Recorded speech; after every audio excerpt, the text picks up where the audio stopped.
আর কেমন কাজ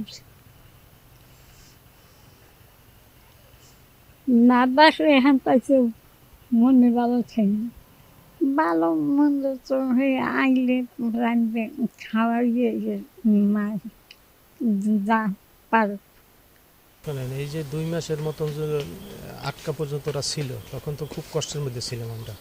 কান্নাকাটি করছি, রাত্রে কান্না করছি, দিনে দোয়া করছি, সবার জন্য দোয়া করছি।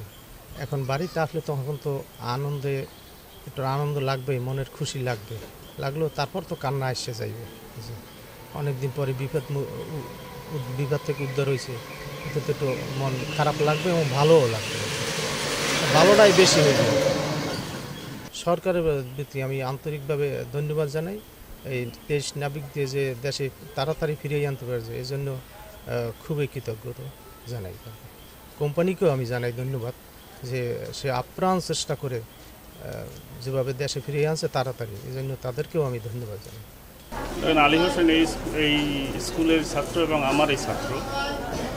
যখন এই খবরটা আমরা পাই তখন আমরা অত্যন্ত চিন্তিত এবং শঙ্কিত ছিলাম যে ওর কী হবে, ওর সাথে যারা আছে তাদের কী হবে।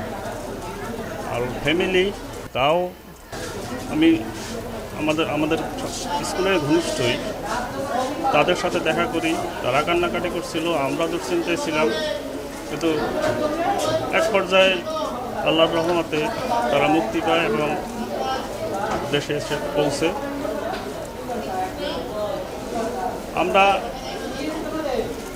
চাই যে ও বাড়ি নিরাপদে আসুক এবং আমরা সবাই ওকে নিয়ে আবার আগের মতো দেখি, কথা বলি।